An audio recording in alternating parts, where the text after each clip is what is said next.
All right. So let's go ahead and begin. And I'm going to get my chat up where I can see it. And others will join us as we go. We've got a pretty good crew in here. So let us begin.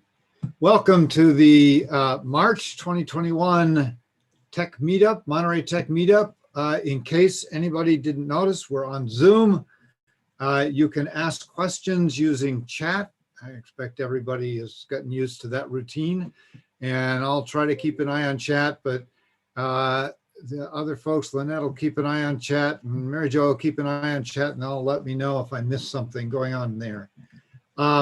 You can also send private messages by selecting the individual's name. If you click on the down arrow beside everyone, you can pick who you want to send a message to.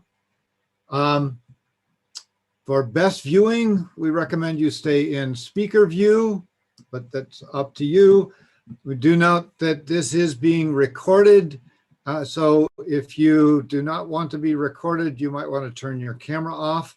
Although if you don't mind being recorded, it's a lot more fun as a presenter to be recording to live moving faces rather than written names or still pictures.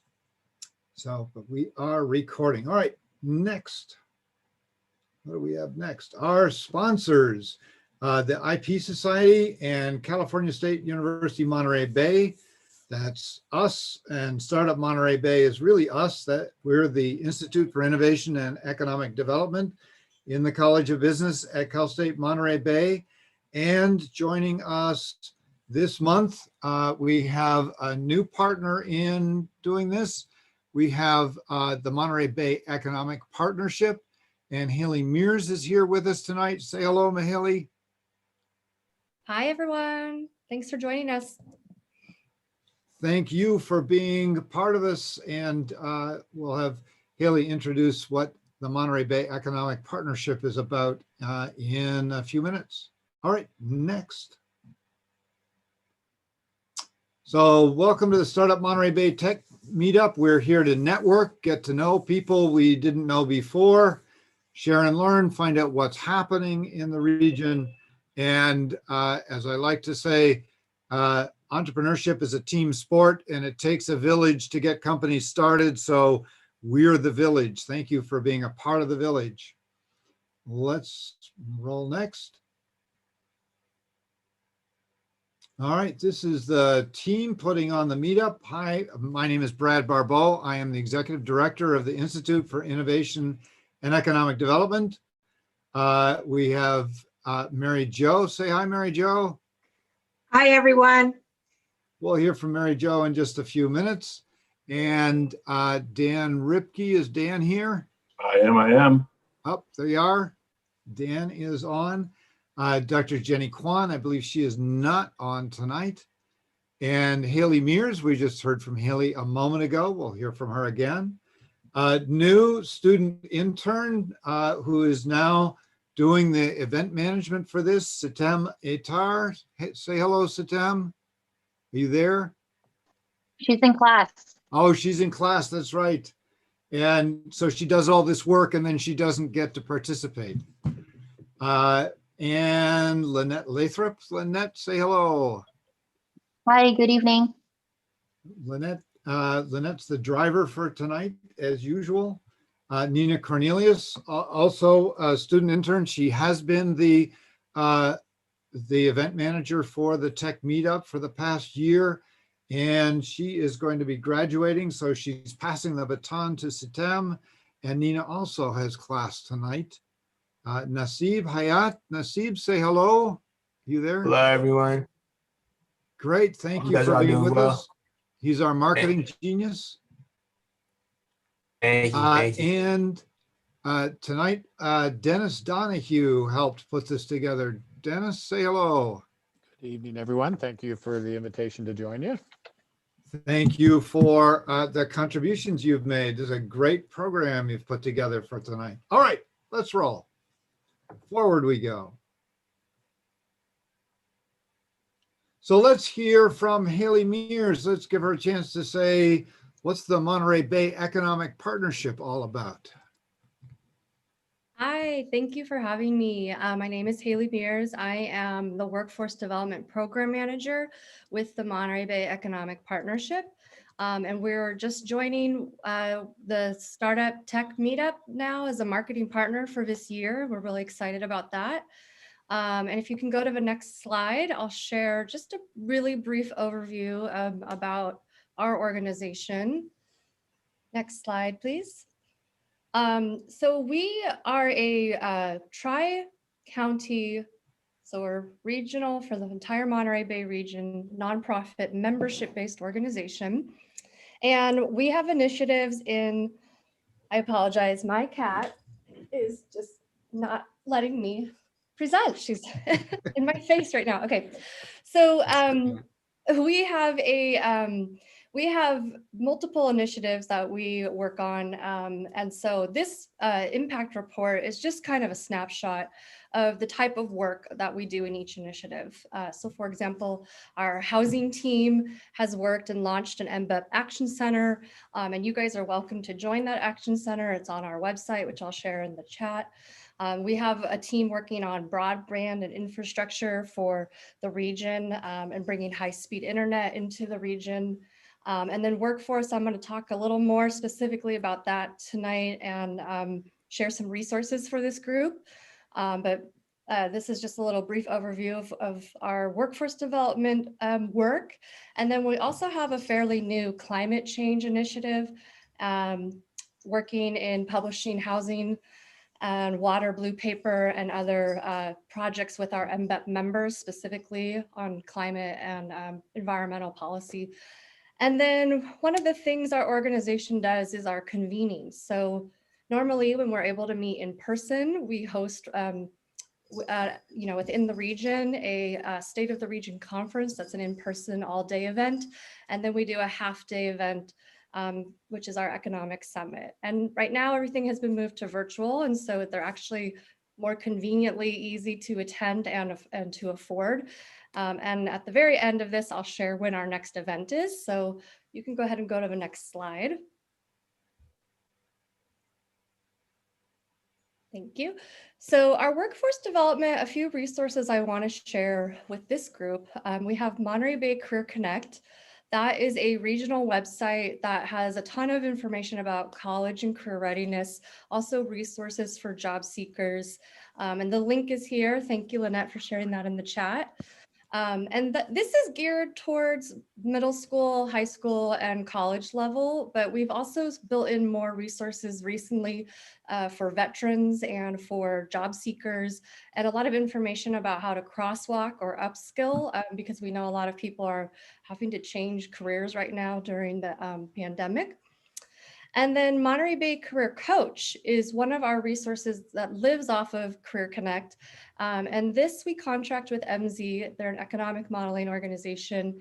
And this provides local labor market data specific to our region and also to all of California. So if you're an employer and you want to gauge if your positions are within like the median for our region, that's one way you could use this resource. Or if you're a job seeker and you're actually looking for jobs, you can use this resource to not only gauge how much could you earn within one of our counties or our whole region or all of California. It also links out to Indeed.com and has live job postings within a 50-mile radius of where you're searching. So some really cool tools in there, including a resume builder and a career assessment and a search feature for veterans. And then last but not least, we have Monterey Bay Internships, which is a local portal that our organization, along with others in the region, created to connect local employers to local college students. So Brad, I know you guys are working with interns on this startup meetup. And so this is a great way to get engaged with interns there across of our region. Students at all of the colleges in our region use this portal to find internships. And if you don't know how to put together an internship, we actually have an employer toolkit on that website that provides a lot of information about how to do that. I'm also happy to help employers, with any questions they might have about starting an internship program. And then I guess our last biggest update is we are now going to be a new marketing partner with Startup Monterey Bay Tech Meetup. And the next slides, I'll go through very briefly. They're just screenshots to give you a little idea of what I'm talking about. So the Career Coach, this is an example of what that labor market information looks like. This screenshot is just the top of the page. So you would be able to scroll down and get a wealth of information about careers, in agribusiness. This is just one example. And then you can go to the next slide. This is another example of what kind of labor market information you could get. And this search here was just for the Tri-County region. And so you can see if you clicked on the annual job openings, you'd be able to see those postings, live job postings. And then I think there's 2 more slides. So next slide. This is our Monterey Bay Internships portal. So it's kind of like a match.com for employers and interns to find each other and connect. So students can go onto the site, look for your posting, and then they would apply through the site directly to you. Next slide. So as I mentioned, one of the things MBEP is known for is our regional convenings, and our next Regional Economic Summit is going to be on May 6th. It will be a virtual event. It's a half-day event. I was just talking to Kate Roberts, our president and CEO, about the content that's going to be presented at that event, and it's going to be really awesome. The registration is not yet open, but I will share in the chat a link to the placeholder page. So if you want to save it or bookmark it, go back to it later, you can register on April 1st. And last but not least, I think there's one more slide that has our website it got a little tweaked. But anyway, so mbep.biz, if you want to learn more about all of our initiatives, not just specifically the Monterey Bay Career Connect resources, you can visit our website and learn more. Feel free to email me. I'll drop my email in the chat as well. And I think that's it for us. So thank you for having us and letting me share. Thank you very much, Haley. Great to have you on the team. MBEP has been a serious force for good in the region, taking on many projects and moving the region forward really, really well. So thank you for being a part of this. I'm excited about that. Okay, let's roll forward.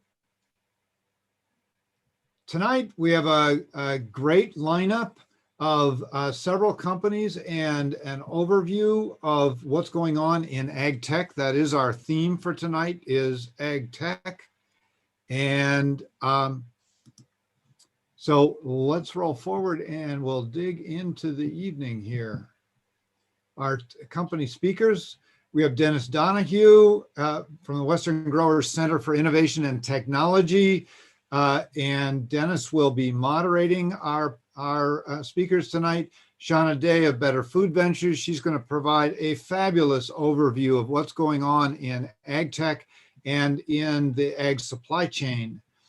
Then Patrick Zelaya, old friend of ours who's been working on Heavy Connect for some time, is getting great traction with Heavy Connect, a local startup in the ag tech world. Miku Jha with AgShift, and Russell Cole with AgXactly, another couple of really great companies in the ag tech space. So it's going to be a great lineup. Well, let's roll forward. So opportunity for you to say hello. It's the best way to do this online is if you go into chat and put a sentence in there about who you are, what you do would be great. Everybody can get to know everybody else. If you want, you can share your email address, your website, your phone number, etc. We are not responsible if you get lots of new phone calls after that, but you might want to do it anyway. To find out who's here, which is always great. He's got the MB interns in there. If you need interns, MB interns is a great place to go. Fred Cohen with Angel to Exit. Daniel Howe with How Neat. Excellent. Hillary's got a little blurb about her Community Capital Advocacy, and her company, Sail Community Capital. If you're doing a crowdfunding campaign, you should talk to Hillary. She is great at putting together funding campaigns. And on. All right, we'll let that roll. Let's move forward. It's time for MJ's monthly news quiz. So, Mary Jo, you are on. Hi, everyone. Hope you're having a nice evening. Thank you for joining us. Each month, I try to find about 3 interesting questions about things that are happening in the entrepreneur startup business in this region. And I scoop around looking at articles and stuff like this that are, and social media posts that are, on different local sites. And this month I've got some interesting questions. So let's start with the first question, and then you'll be able to answer. There'll be a poll question. So what's the name of the local startup that is hosting the Adventures Close to Home video competition this month? One Wheel, Light and Motion, or Archer Components? And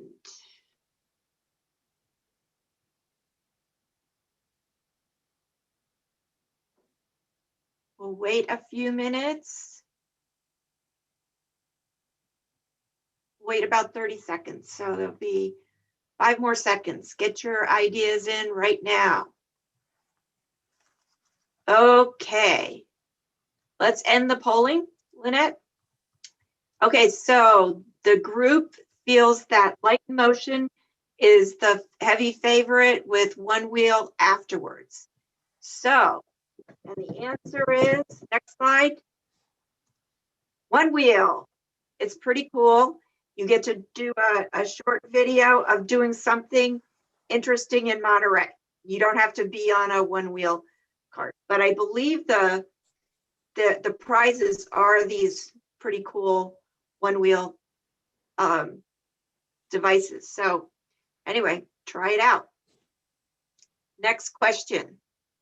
Okay, what is the federal tax credit that Jimmy Panetta has introduced to Congress in February? Solar energy, electric cars, or electric bicycles?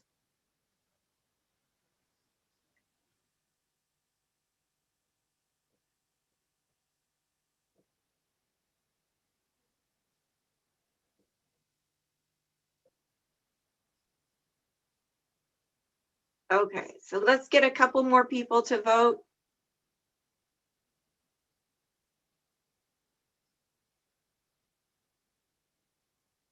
All right, let's end the polling.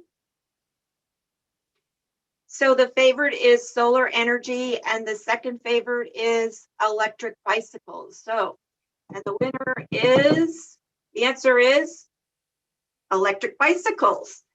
So this is becoming quite cool. There's a, you can buy an electric bicycle and get a federal tax credit. Hopefully, it hasn't been approved yet, but it's been introduced. So pretty cool. All right, and our last question. Which local startup was named to Fast Company's annual list of the world's most innovative companies for 2021? All right, and our options are Cruise Foam, Parallel Flight Technologies, or Joby Aviation. Wow, this is an interesting, they're all kind of cool. This is breaking news. This just came out today. Yes.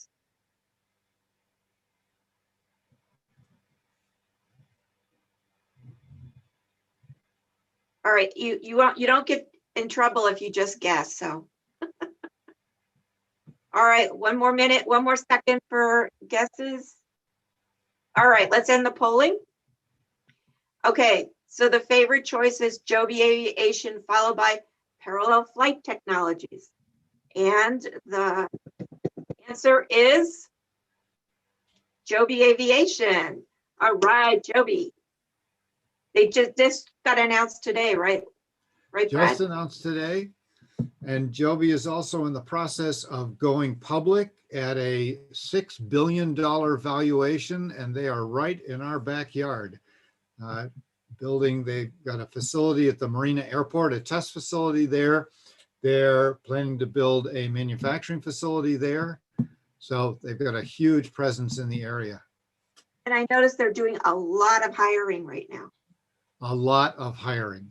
They are transforming right now from basically an R&D shop into an actual operating company as they set up to begin manufacturing.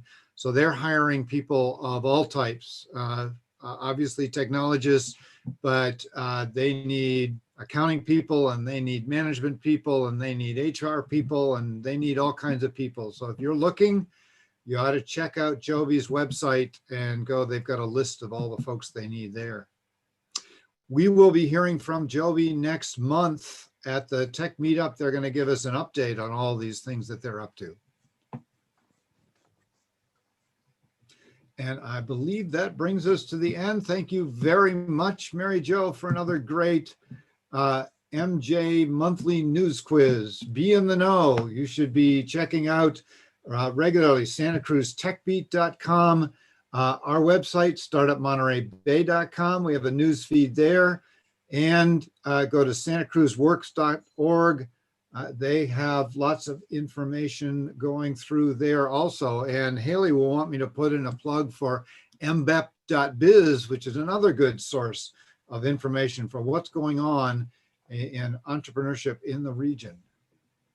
Next up, upcoming events. Okay, we have Startup Challenge. The entries just closed last night. We're processing all the entries now. The next step in the Startup Challenge is the qualifying round on April 9th. And all the businesses who applied will submit their videos this year. And those will be judged. We'll select the finalists. The finalists will go on to the finale, which will be on May 7th. Now, the qualifying round is not a public event, but the finale is absolutely a public event. So put that on your calendar. The final round pitches will be in the morning, and the Otter Tank competition will be in the afternoon on May 7th. So all of the people who have entered are working on their pitches now. They're taking all of the workshops that we've put together to help them prepare for those. It should be a great finale for this year's Startup Challenge. This is the 12th year we've run it. Over 843 companies have been through. Let's see, Heavy Connect was one of those. Do we have any others? I saw Daniel Howe on here. He's had a couple of companies in there. I was looking to see if there's anybody else who's been in Startup Challenge in this group. Okay, let's roll to next. Startup Launchpad. If you've got a startup and you need some temporary help, or you're looking for longer term help, the Startup Launchpad Incubator is available to you. You can go to startupmontereybay.com and sign up there. Submit, and we'll be in touch with you. We'd love to give you all the help you need to get your company started, because that's what we do. We create companies and entrepreneurs. And next, please. Get virtual. If you know a business that is struggling in the era of COVID and needs help getting virtual, getting their website working, getting their social media working, getting connected to delivery services, Get Virtual is a student-run organization that provides assistance to those companies in doing websites and social media and all the things they need to function in this very virtual world. If you just have them go to getvirtual.org, that's the website, and they can sign up there.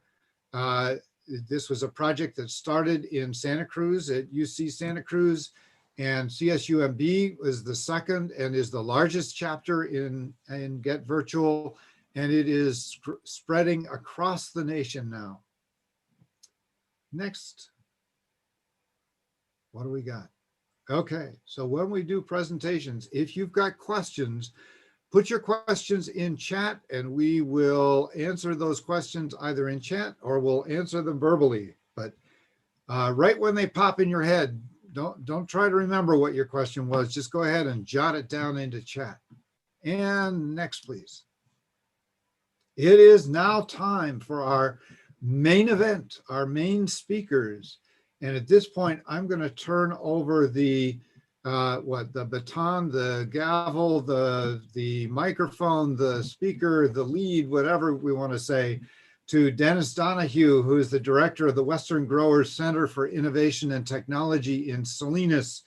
And they connect ag tech companies to the ag world. They do a fabulous job of helping these early stage companies in ag tech get up and running. And Dennis is going to moderate our speakers. Dennis, it's all yours. Thank you, Brad. I'll accept the gavel. I have a vague recollection of a gavel in my life for several years. Yes. A long time ago. So thank you. And really the excitement were when you saw the 5 people on the screen. It was the 4 folks to my right. I'll just quickly say that I do run the Western Growers Center for Innovation and Technology in Salinas. And just to provide a bit of a backdrop to the ag tech scene, the folks you're about to hear from will do a great job for that. We're particularly focused this year, besides working with the sorts of companies you're going to hear from.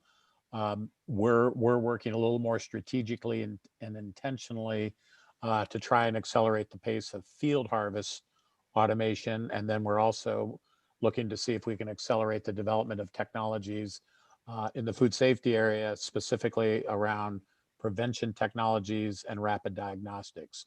There's a lot of work in traceability, but we think a lot of that, frankly, is going to be the supply chain's got to come together around that. So those are kind of some of the things we're thinking about this year at Western Growers, and then plus supporting some of our terrific residents, such as Mr. Zelaya, who you'll hear from shortly. But the first, I'm really excited to introduce Shauna Day, who will be up first. If you're familiar with the ag tech scene / space, she's on the circuit. She's a person, and as the 4th speaker we're going to hear from tonight, Russell, said, she is inspiring and motivating, and that's really true. And she's she's a partner at Colterra Capital, and she's the venture partner at Better Food Ventures, and really just has a wealth of experience. And rather than me go any further, I'm going to let her speak for herself and just kind of provide, I think what you'll find really a very valuable overview of the ag tech scene, and what's going on right now, because she's in the middle of it all. Shauna? Thanks very much for that kind introduction, Dennis. So I'm going to move through this evening's slides pretty quickly in about 10 minutes. But first of all, I just want to kind of say how much fun this is for me to be with you all tonight. It feels a little bit like a homecoming, because when I started my ag tech odyssey back in 2014, I really started it in your neck of the woods. And now I've come kind of full circle back to my hometown of Turlock, which is just over the hill from many of you. But a lot of my learning was done in the field in the Salinas Valley and over in the Monterey coastal area. So really pleased to be a part of this tonight, and happy to see Patrick again as well, because I think he was one of the first people I saw on stage when I started this journey. So anyway, I'm just going to run through really quickly what's happening in the investment part of the ecosystem, talk a little bit about the landscape itself, and then just from an investor standpoint, talking a little bit about some of the tips and takeaways, and finally, just thinking about how you position yourself in the market if you are kind of a budding entrepreneur, you've got a startup, you're thinking about developing a new technology to bring to market. Next slide, please. So I'm going to spend hardly any time on this at all, but my background is actually in investment banking. I've spent about 20 years advising in mergers and acquisitions, venture capital, private equity, all primarily with a technology focus. As I said, I moved back to my hometown from London about 7 years ago to really dedicate my life to this intersection of technology, agriculture, and finance. So I'm just really pleased to be on this journey. I think, as I always tell my partners, I'll spend the rest of my life doing this because I love it so much. And as Dennis said, I'm a partner with Cultura Capital and a venture partner with Better Food Ventures. And Better Food Ventures, we'll kind of focus on that part of the business tonight. We really do early stage investing in food tech and ag tech startups. So seed stage, pre-seed, Series A in some cases, but focused on that early part of the market. Next slide. So if you haven't seen this before, I publish an annual landscape, and I've done this for about the last 5-ish years. And this year I actually bifurcated that landscape into farm tech. And then I'll talk about the other part of it in just a moment. But I cover about 1,600 companies now globally. And really our lens is IT for food and ag. So that's software, hardware applications. We recognize that there are great opportunities in ag biosciences, genetics, also on the consumer product side, but we really, because of where we focus from an investment standpoint, we're really looking for this capital efficient technology businesses. And as you can see from this map, this is probably 300 or so of the 1,600. So there are a lot of companies out there that we're tracking and some really exciting innovation in the space. Next slide.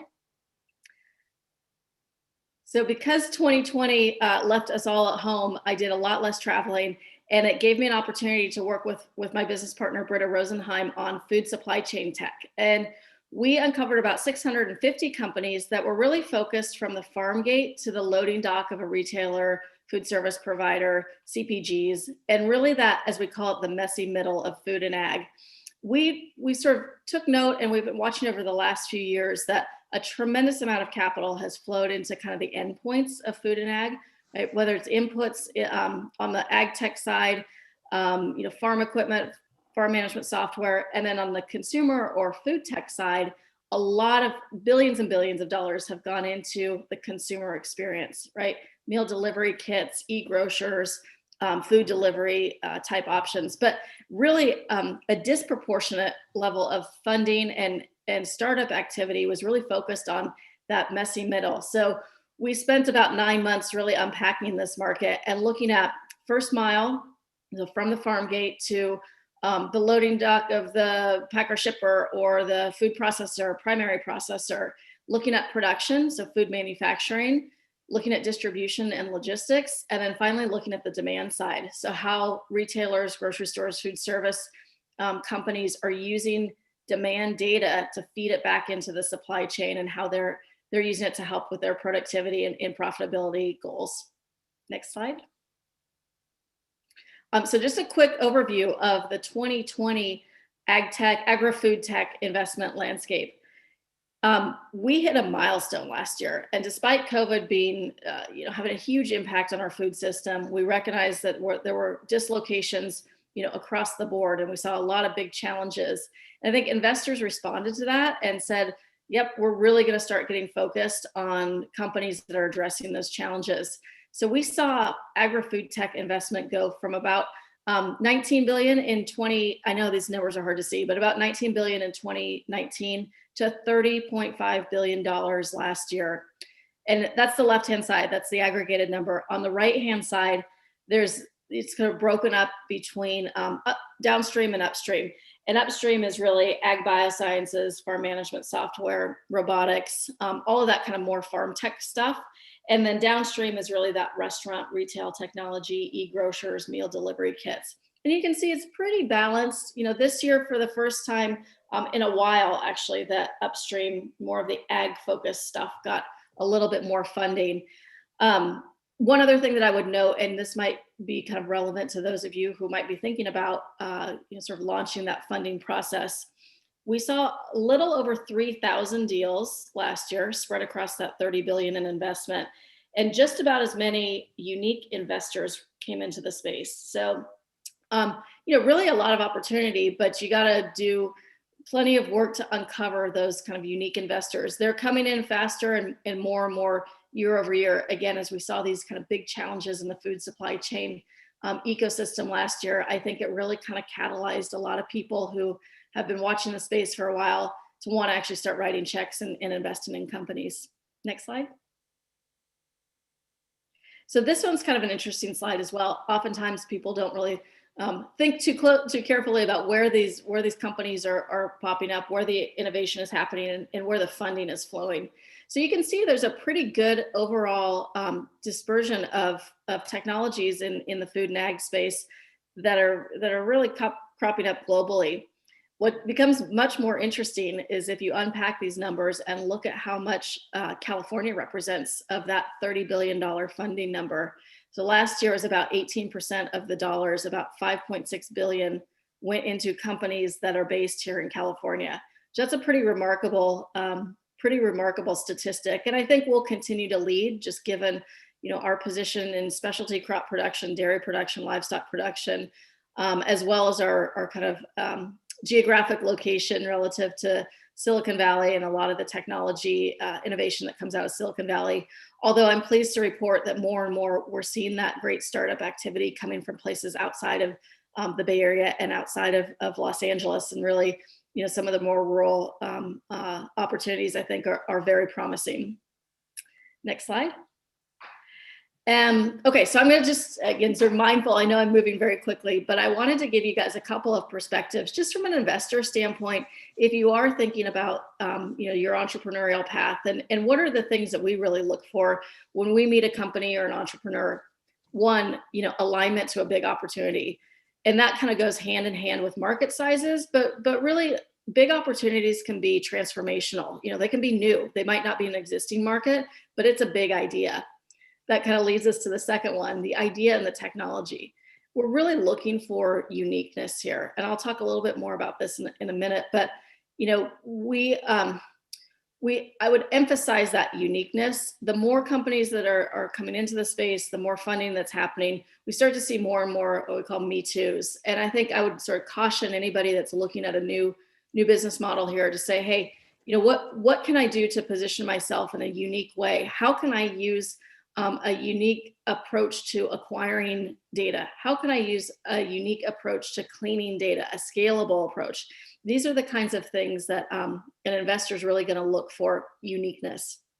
The next one's a really important one, especially in ag: propensity to adopt versus inertia. And what I mean by that, and anybody who might be selling a solution into ag right now is probably very familiar with this concept of inertia, and really getting people to adopt the technology and show the market traction, which then creates more and more of that kind of investment interest.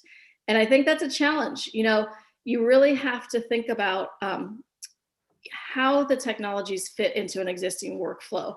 Are they solving a real problem, or is it maybe the 20th problem on the list of sort of challenges that a producer might be facing? So really that kind of inflection point between adoptability and inertia is going to be an important one in ag tech. Matching to existing channels and methods. Again, if we've learned one thing over the last 5 years or so, those companies that can really identify channel partners or strategic partners have an advantage in terms of their scalability and building market traction.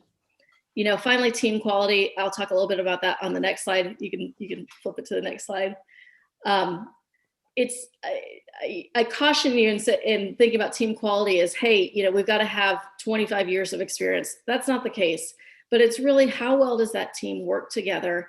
One of the things that we talk about a lot is coachability. So if it is a new team, maybe somebody who this is their first startup, we really want to work with entrepreneurs who are willing to onboard feedback, who are willing to think critically about, the pros, the cons, the good, the bad. And it's not to say an investor wants to step in and run your business for you. Nothing, that could not be further from the truth. We want to back great entrepreneurs, but really that kind of coachability and willingness to sort of keep your eyes and ears open, willingness to really look at what your competitors are doing. And again, think about that differentiation, which leads me to the next point: competition.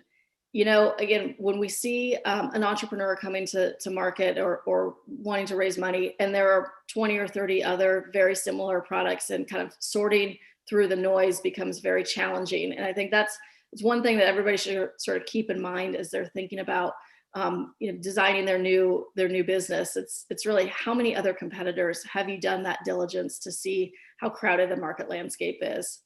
The other one that I'll mention on this list is reliance on others. Of course, and Brad was 100% right. you know, entrepreneurship it takes a village. It's a team sport. And so I love to see, you know, groups like this who are really leaning on each other, and again, it's kind of a support group sometimes, the good, the bad, and the ugly.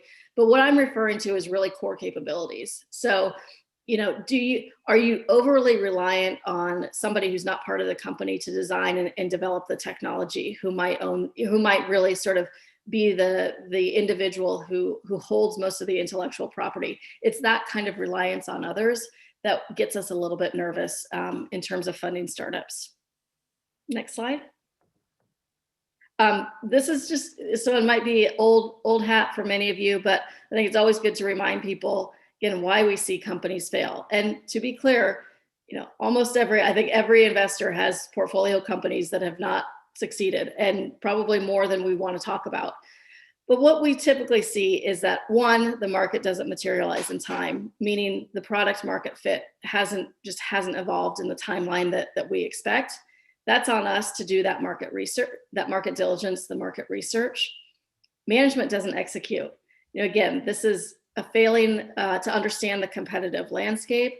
Maybe the team dynamic starts to get, as things get challenging internally, you're trying to get your MVP out, you know, people start to fight internally. Those kinds of things really can have a big impact on management. And finally, you know, again, just unable to execute on the product. The technology doesn't work, or it's going to be way too expensive to fix whatever problems exist in the technology. So these are kind of some, you know, there's a whole variety of reasons, but these are the top three, I would say. When we have a portfolio company that just flames out, it's typically one of these three things. Last slide. Okay, so I just wanted to return back to kind of some of the investment stats from 2020.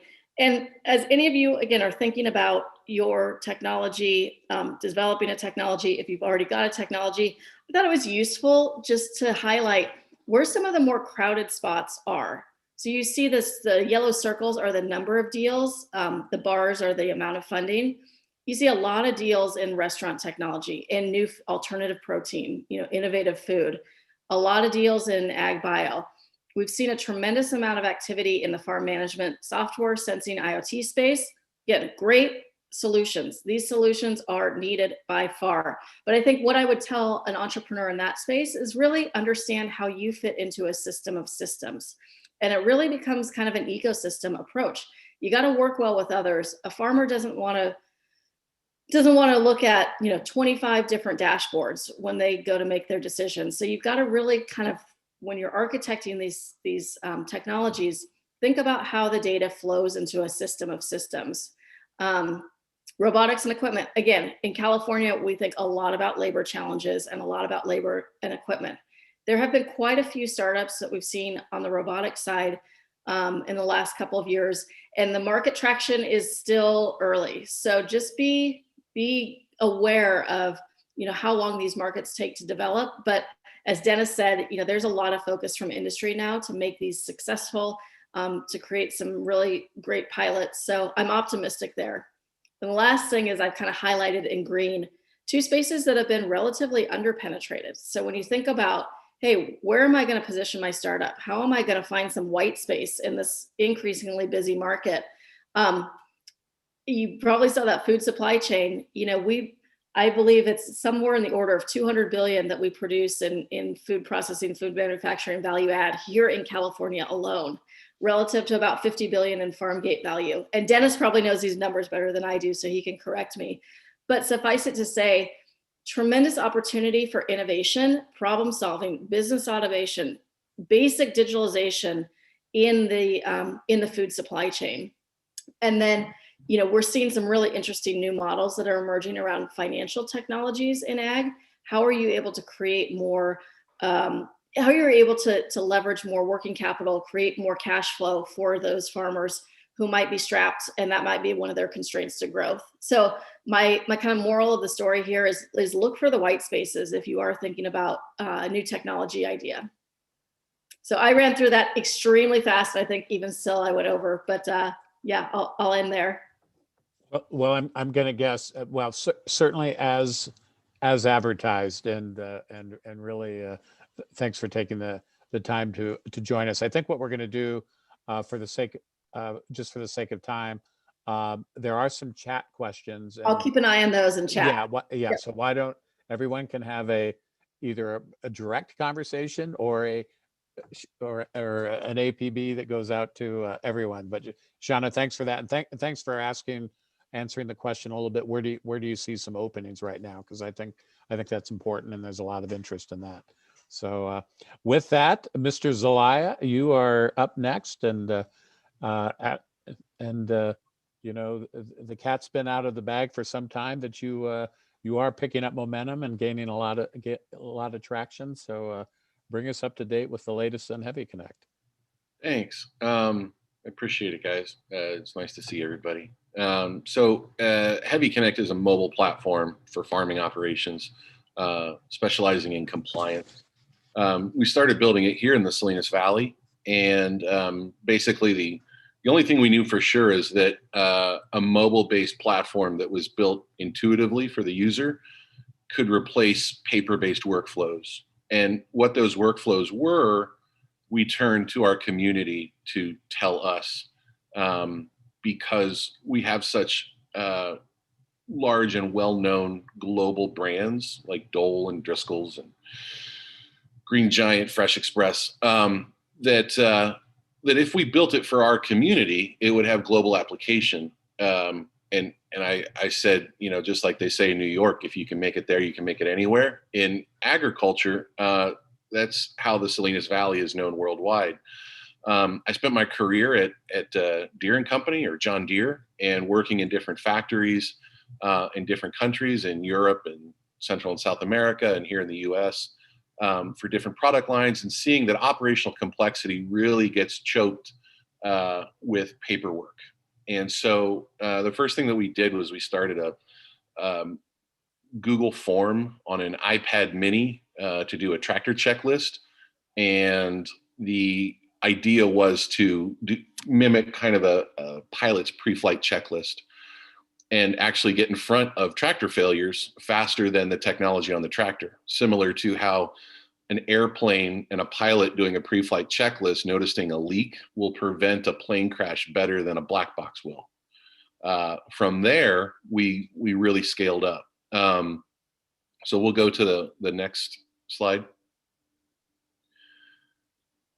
And we started asking growers what they wanted us to collect in this mobile platform that we had an idea to build. And they said pest scouting reports, QA, QC, food safety documentation, time cards for field-based employees. And we realized that all of this not only was going to be replacing paper, but it was also going to be bringing these operations into compliance. And this is something that not a lot of technology companies has focused on. They focused on components or a single pillar of compliance.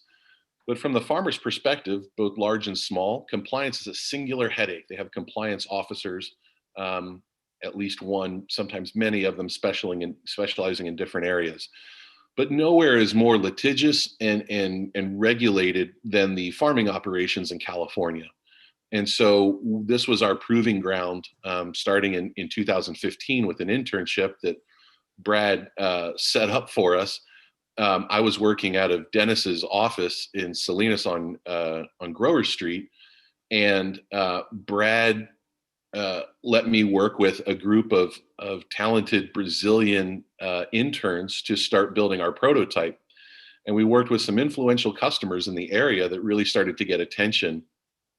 And when we brought this prototype to market, it started to take off, and we started to get noticed. We'll go to the next slide.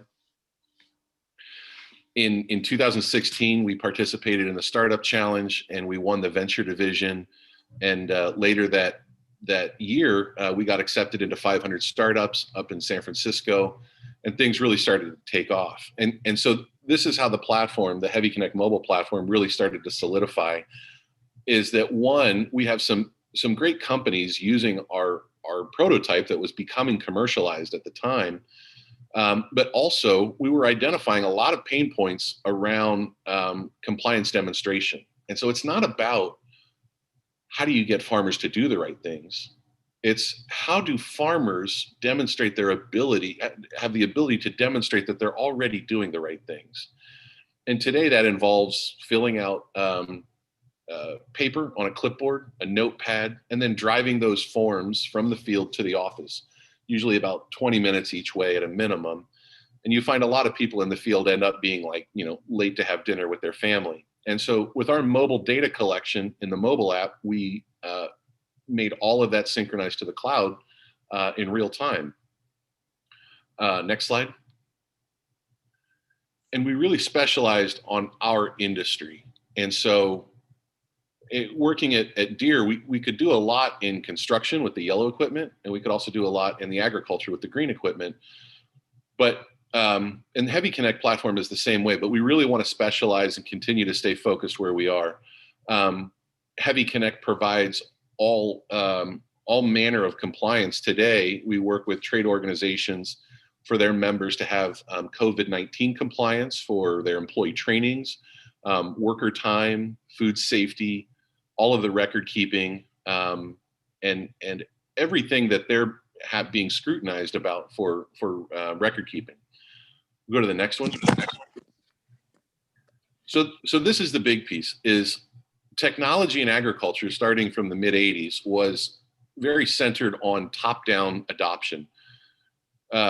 Value propositions would be sold in a conference room, and over 3 years, technologies would be forced down into an operation with much difficulty. At Heavy Connect, we started in the field and created a user experience that was intuitive for the field users and worked our way into the conference room from there. And it made a world of difference because our technology is immediately deployable. We'll go to the next slide. Okay, so like I said, it's a mobile app in the field. You just download it from the App Store, Google Play Store for Android, Apple App Store for Apple devices, and then everything synchronizes simultaneously. I said that we started getting rid of paper. That was our initial value proposition, but we knew that in time, the data being collected would become valuable to these farmers in allowing them to optimize their operational efficiencies. And so that's really where we are today, is in integrating our data beyond our current customers, our subscribers, to their associated buyers further down the food chain, so like Cisco. We'll go to the next one. And these integrations and all-in-one compliance for farms, we really started to track it last year. So who's using all of these pillars of compliance and not just a piece of the Heavy Connect platform? And we started to see that adoption 10x in the pandemic. And a lot of it's centered around that collaboration. So being able to link two different accounts, one from a supplier, like a grower, and one from a buyer, like Cisco. And so adoption's gone well so far, and we've also maintained a strong net promoter score consistently in the 90s. So next slide. We exist in a section of the industry that's referred to as specialty crops. So it's production food, it's leafy greens, it's what's consumed raw and is what's most highly regulated aside from cannabis. In the United States, that's a fairly small number of customers. If everyone that needed our solution purchased it in the United States, it's a $1.2 billion opportunity, which is relatively small. But globally, the network of farms as suppliers to the food supply chain grows exponentially. And so that's where things really have taken off for us, is in international adoption in the last 9 months. Next slide.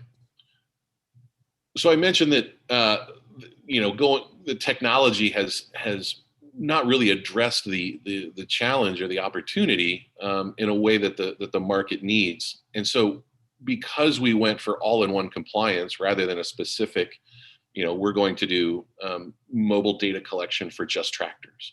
We're going to do mobile data collection for just harvesting crew employees. We said, we're going to do all of it. You guys have a wall of binders The binders are record keeping in case you get audited by OSHA, in case you get audited by the California Department of Pesticide Regulation. We're going to give you a single painkiller to this single headache that is compliance. And it really sets us aside where when we talk about what other solutions exist out there, growers naturally gravitate towards having an all-in-one solution. Next slide. So I mentioned we went through 500 startups. We went through Techstars in 2018. Leonel is our CTO. He's an alumnus of CSUMB, part of the initial internship. Abby joined us from Techstars, and we have a team of 32 now. 2/3 of those are full-time developers, and the rest of it is mostly customer success. And so our sales happen most frequently through referrals and account expansion. So what we do is we work with these large organizations, but naturally start to get adopted both through additional departments in those companies and then suppliers that work with them, which number in easily 100 to 1 with the size of companies that we're working with. The next few slides are just pictures of some of the adoption and operations. And that's really where kind of how we got started is unlocking the potential of the Salinas Valley in agriculture. Like I said, when we started, we did not know what we were building, but we know who did, whose problem we were solving. And we focused in our iteration of our product development around our community. Last year has really kind of distributed us as a team, but we're still headquartered in Salinas and focused on continuing to grow. One note about the Salinas Valley and the weight that it carries in agriculture. When we showed up to Techstars in 2018 in the fall, we thought, we're going to go raise a seed round after this, and because you get momentum, and we're going to go visit venture capitalists and do a roadshow and say, hey, we went to Techstars and this is what we're doing.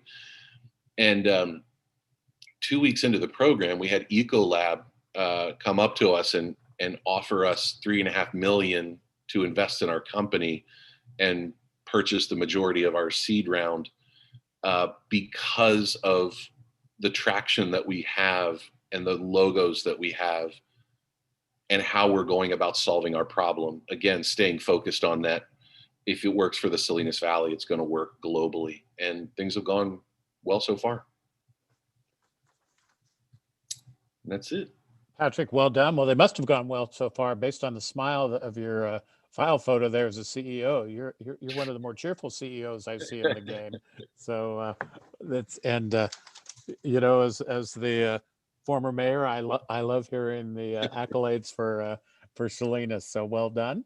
And so our next CEO is equally impressive. Miku, who is the CEO and founder of AgShift, and she's if I read the bio right, 4th generation farming from India. And if you can figure out how to introduce, I think I read mangoes, and frankly, we would like to see a little more crop diversification. I know we don't have the right kind of climate, but if you can figure out that one, that'd be a great next startup. And Miku is also featured in a new book that's just coming out, From Farms to Incubators, and talking about some of the leading women in ag tech and in agriculture. So she's very, very accomplished, and nice to see you. And thanks for joining us this evening. And you're on. Thanks, Dennis. Glad to be here. Hi, everyone. So we're going to talk about AgShift. I'm the founder of AgShift, and we are based here in San Jose, California, with operations in Singapore and India. Next slide, please. So AgShift was founded in 2017 timeframe, and the vision was pretty straightforward, which was essentially to automate food quality inspection or the food quality assessment process for the entire supply chain. And that also, because our belief is that if we are able to correctly apply technology to bring automation to quality assessment / quality grading processes, then that's a much easier path to significantly reducing food waste, because there is a very strong correlation between quality and what gets thrown out at the last mile of the supply chain. So with that vision, AgShift was incorporated in 2017. We were part of Thrive AgTech Accelerator in 2017. And by now, we have been recognized in many different platforms and forums. And the most recent one was to be the winner of the Red Herring as one of the top 100 companies in AgTech. Next slide, please. So if you think about how the industry, whether it's a shipper, a processor, a distributor, there are a couple of things which are very straightforward. One is that they all need to inspect the quality of the shipment, which comes to their premise. And that inspection today is a manual process. Whether you're talking about a Driscoll's inspecting strawberries or a Blue Diamond inspecting almonds, the process is the same. It's done manually by people who are called quality inspectors, and it's done using sampling, because you obviously, as a business or even otherwise, cannot inspect every single strawberry in a strawberry shipment truck or every single almond in a $5 million worth of shipment. So what you do is you take a sample. For example, you'll inspect 1,000 grams to decide the fate of that $5 million worth of shipment, or you will inspect 100 strawberries to see whether it matches your quality or not. Now, I know it was touched upon by earlier presenters that labor costs is a huge aspect of agribusinesses. And obviously the commodity prices haven't gone to a point where it can justify the labor cost. So increasing costs are just adding a lot more pressure on the margins, in addition to the operational costs from food loss and food waste. We have lived through the COVID, all of us, last year, and essentially, our experience of working with some of the largest processors and shippers in the supply chain is that the need for automation as it applies to quality has been much more intensified coming out of COVID, where since the processes are manual, it doesn't matter that we had a record year in almond harvest. We still didn't have enough hands on the deck to inspect the quality, which led to erosion of margins and to food waste. Next slide. So if we say, let's call this food quality inspection 1.0, which is how is the status quo. It's a manual process. It is human dependent. And just at the manual level, there are either it's a fully manual process, like you're seeing a grade inspection report of an almond on this slide here, or you might have a semi-manual option where you might have some kind of a data entry system where you would enter the scores, but the inspection would still be done manually by an inspector. Now, the issue here is that it's a very tedious, error-prone job. Just imagine for me that you have 1,000 almonds, and in each almond you are supposed to inspect for 22 different possible visual patterns, which makes up the almond grades.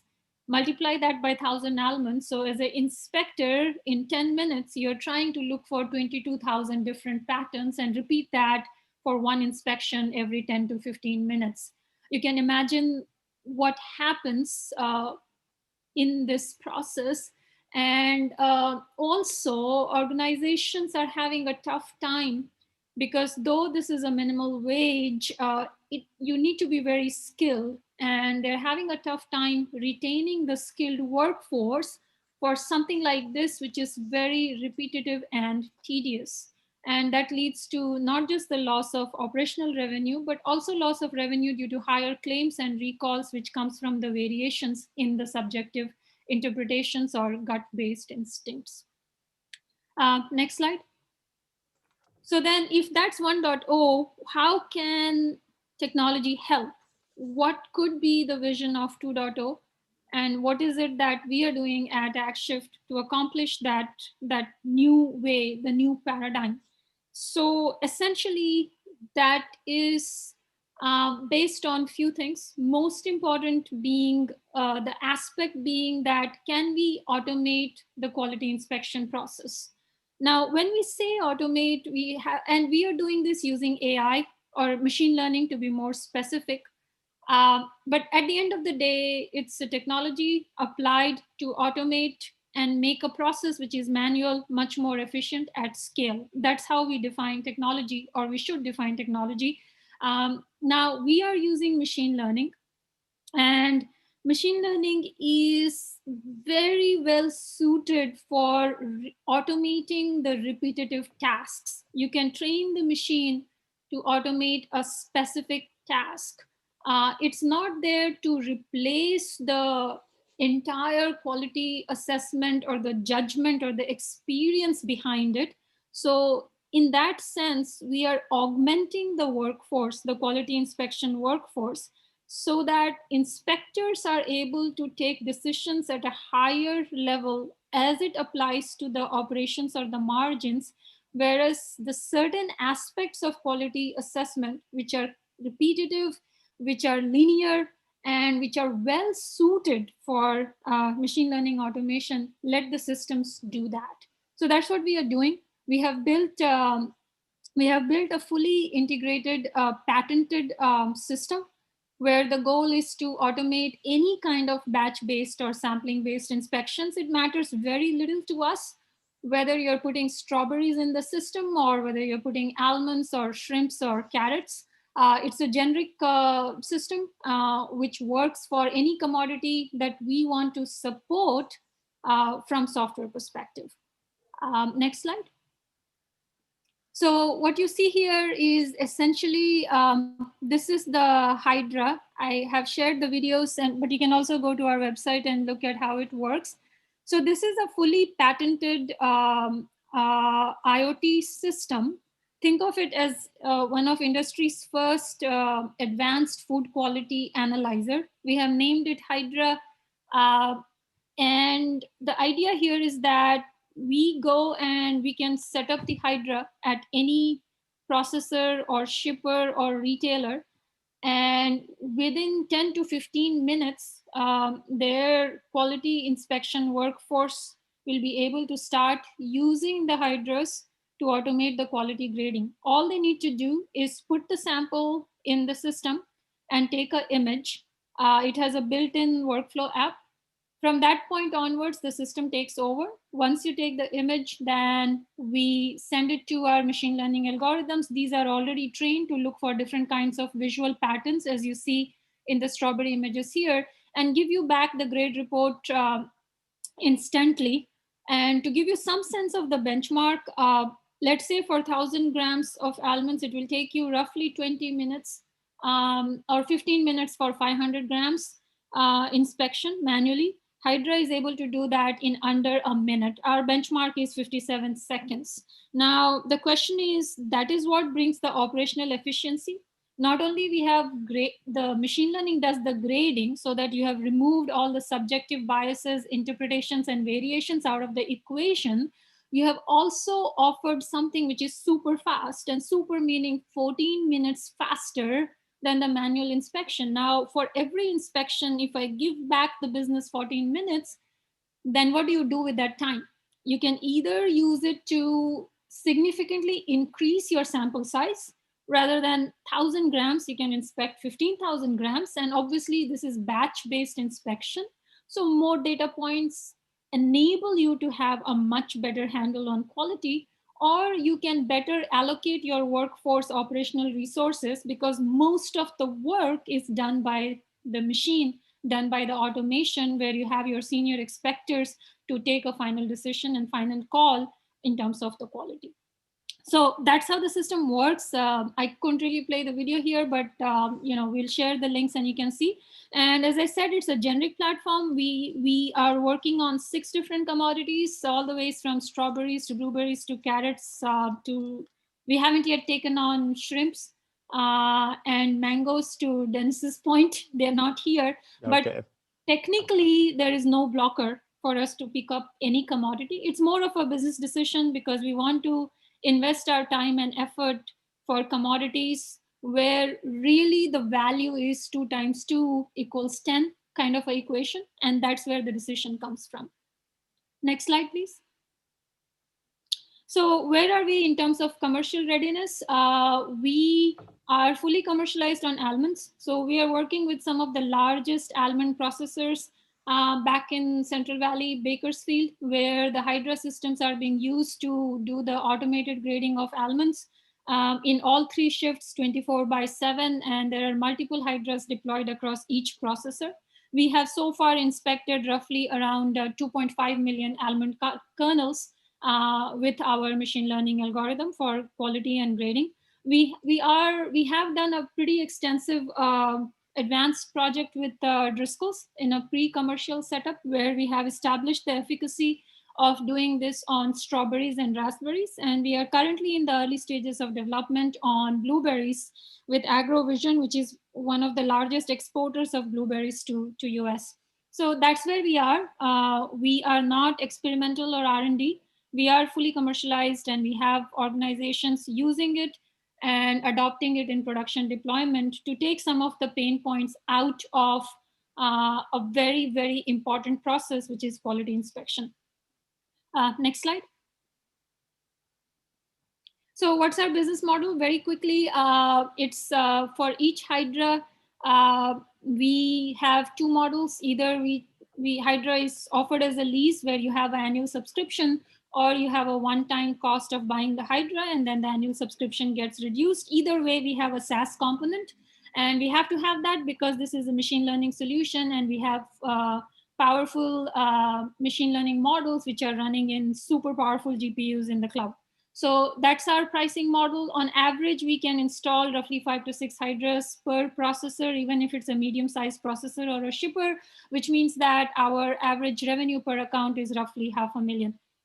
Next slide, please. I'm getting a ping to wrap up quickly. So I'll just say that the core differentiator that we have from technology comes from the fact that there is no machine learning, as we all know, is very, very data hungry. But when it comes to food, especially when it comes to food quality, there is absolutely zero starting point because this hasn't been digitized before. There is no repository where we can go and access data on strawberries or almond grading and build a model. So the classifying or implementing AI for these commodities and visually grading them is the competitive moat. It's also the most painful part of any kind of a machine learning solution as applied to this particular problem statement. Next slide.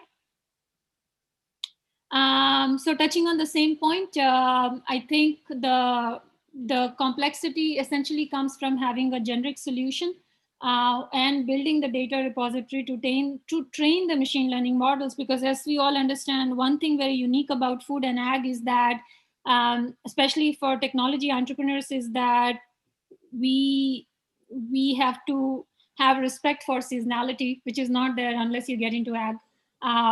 Because for something like strawberries, you need at least 2 seasons to build a data set which can be consumed to build a basic machine learning solution. Now, 2 seasons sounds very simple, but 2 seasons equals 2 years for a startup, which completely changes the equation for a startup. So seasonality is something which we have learned in a very hard way, that it has to be balanced when we are in an ag tech business, especially for what we are doing here. All right, next slide. So that's pretty much it. I think one important question which keeps coming up is why now with deep learning? I would say that one is the changing needs for automation in ag tech businesses, and other is from the technology perspective. It's essentially democratization of deep learning itself has happened in 2016, 2017, where it became feasible to solve for these kind of pretty nuanced micro level visual patterns. So it has been possible only over last couple of years, and the combination of these two things gives us a window in the future where now these solutions can be attempted, and not just from an R&D perspective, but from a pure commercialization perspective. That's pretty much it. I'll take a pause here, and I think I've already went over my time slot. Well done, and very, very, very impressive. And thanks for sharing that. And um, keep in mind, mango's next. I'm not sure it's quite as big as strawberries and almonds, but it's certainly a popular commodity. So we're going to finish up with Russell Cole, who is joining us from Toronto, Canada this evening. So Russell, why don't you finish off the evening? I'm looking forward to your presentation. I got a chance to sneak preview it, and it looks like you're up to some good stuff. So tell us about it. Thank you, Dennis. And I just want to say how excited I am about the crowd that's here and the presenters. I love technology. I love food. I love agriculture. It's an honor to be here and just hear of the other amazing technologies that are being presented. A few quick learnings, just because this is a 5-minute slot versus 3, which I usually get, so I can add a couple of extra pieces. I'm an entrepreneur. I founded this company 3 to 4 years ago, and it took me a while to really understand, where my legs were underneath myself as a founder. And here are some quick points just to share, as there may be some other aspiring founders within this session. And it's knowing when to pivot. That's a really big one. I started the business focusing on amendments and taking bug excrement and selling it to growers, and realized that wasn't something that was going to make as big an impact in the world as I wanted to. We pivoted about a year ago, and that will be the forthcoming presentation. Being laser focused, this is a big learning for me. I had too many balls in the air, as much as founders must have a lot of balls in the air. But I really just needed to narrow that focus. And when I did, everything came together a lot more clearly. Not stopping until you succeed. This is a quote from my father. And failure is not an option. That's just in me, and that's something I'd share. If you're a founder, you can never look at failure as being an option, because it may happen. And if you don't, it won't. Fear versus reality versus just do it. And I think Michael Jordan, or some athlete that is always quoted, basically said, you miss all of the shots that you don't take. You have to take shots as a founder. You have to be vulnerable. You have to have humility. You have to be able to learn and not think you're the best, basically. And then to a few other comments from earlier, you really have to lean on other people. And next slide, please. And these are a lot of partnerships that we actually have in place. And thank you to the Startup Monterey Bay community as well for having us. But we've really found that partnerships are the most important thing to our success. As a founder, I've learned that as well. Really thankful for all of the partnerships we have, and to build more with the people in this event and beyond. So here's my presentation. Next slide, please. AgXactly, and this is a company that provides crop insights and agriculture informatics to farmers of specialty row crops, currently based in California. And we're basically allowing farmers to reduce crop losses, increase their profits, and put a lot more food into the food supply chain. Next slide, please. There's a huge problem in California alone, and the world. It's really that a lot of farmers lose a lot of crops, and those crop losses equal a lot of money. And a lot of food that could potentially feed people goes wasted. So this is something that really bothers me personally for a lot of different reasons, and farmers more so. We really want to solve this problem. If you could flip to the next slide. This is a bit cluttered because I like to just keep it all here. I usually have it in animated segments, but how we solve that problem is we fly, we count fields, we have proprietary imaging processing algorithms that allow us to count every single crop in the field. And then we provide information to farmers to let them improve their activities in the field. And if you look at the bottom, as events occur, so do crop losses. We find that farmers don't actually know what events they're conducting in their fields lead to those crop losses. So we highlight that and then allow them to actually look at those events specifically to focus on them and improve them. A testimonial here as well. Since we started in July 2020 or launched the product, we've provided immense amount of value to our early clients, and we're really excited about it. Next slide, please. This is just what our product looks like. It's an MVP right now, but it's functional and working. And we're basically showing a cultivator how much loss they have in their field based on their target that they provide to us, and then break it down into the sections of their event so that they can actually track improvements. And to answer a question I saw in the chat, we do increase yields. That's the whole goal of our work. It's to make sure that crops aren't lost, which means yields are increased. Next slide, please. This is, I guess, a glimpse into our secret sauce. It's a way for us to share with a farmer that what we're doing is really accurate. And this is a picture of a broccoli field, and every single red dot on every head of broccoli is counted with a number, and it just basically gets put into our database, which then gets pushed to a client dashboard. Next slide, please. Our traction to date is roughly 4 clients. We're actually onboarding one this week, tomorrow. I'm really excited. That's our 4th client, so I'm getting a bit ahead of myself, but it's about $10,000 a monthly recurring revenue. And our partners, some of them are listed here. The onboarded client tomorrow is not. We're really excited again. And we're really looking to grow that revenue by double or triple within the next year. And next slide, please. Our business model is interesting because ag tech is one of those spaces, or agriculture, where people buy things on a per acre model, but we really want to try to get away from that because it's very painful to have those conversations with farmers. Standard subscription models are really where we're focused on building our business model. Currently today, we fly per acre. We provide the value we do. There's a lot of other models that we'd like to implement. Next slide, please. The market size, I think many of us are familiar with. California salad bowl crop market size is about $5 billion in revenue. And we're really trying to make the biggest impact there. And we feel that, there's about $750 million in losses that we can definitely start to help bring down and bring some value back to farmers. Next slide, please.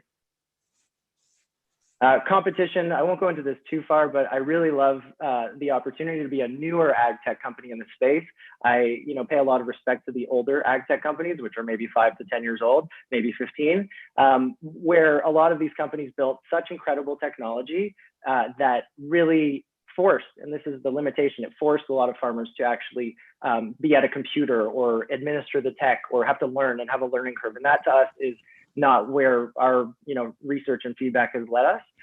Farmers don't want to have to do that, and we find that all of our data and information is provided to farmers incredibly quickly. They don't have to do much for it, if anything at all, in most cases, and they really enjoy just getting our highlights and our reports and knowing more about their fields. Next slide, please. Our team, honestly, listening to a couple of other presentations, the team is just such an amazing part of this journey, and we are all experts in ag tech. I mean, I wouldn't call myself an expert. I've been in the field for 4 years, but everyone on our team has 5 to 10 to maybe even 15 years experience. Graham Evans, our director of operations, lives near Salinas and actually is friends with the farmers and the farming community. He used to be a firefighter there, so he's somebody who's been flying drones for ag tech for several years.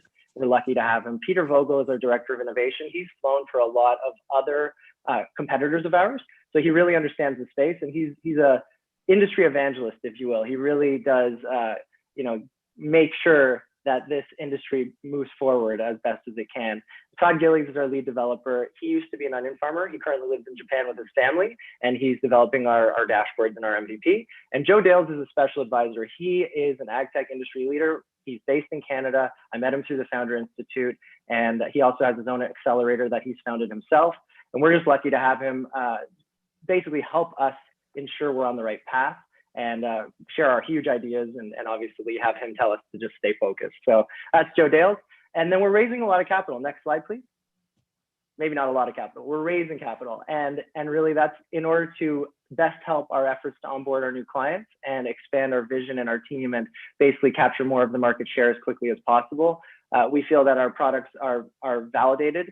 There's a great product market fit, and we've started to hire more people like salespeople and developers to ensure that we are going to continue this momentum. We are also in several accelerators, the Canadian Technology Accelerator, Founder Institute, and the RHA Accelerator. I just think it's a really exciting time, and our business is definitely interested in taking that next step and closing our seed round within the next 1 to 2 months. Thank you so much for listening to the presentation. I hope I was in time. You did good. Thanks, Russell. And Brad, I'll give it back to you. I think as advertised, a terrific cast and really kind of a nice overview of what's going on in the ag tech scene. And thanks again for Shauna for really kind of laying out the big picture.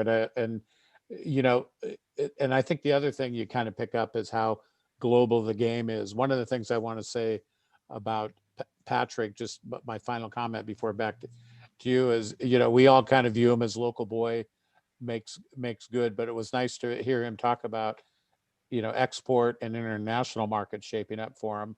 You know, he and I were chatting a couple weeks ago, and he said, I just happened to pick up 2 new customers in Jerusalem and South Africa, and that startled me. It didn't startle me that he wasn't capable of it, but it's like, well, how did you get over there? And I think that's really kind of an important development because the fact that, you know, we tend to look at California and Shauna's slide indicated this as kind of inbound, and to even see, you know, to see that kind of reach from companies that and especially that are originating here, I think is impressive. So I think the group really kind of a nice overview of what's going on in the ag tech scene. So well done, and thanks for joining us. And Brad, back to you. Thank you very much, Dennis. Great job.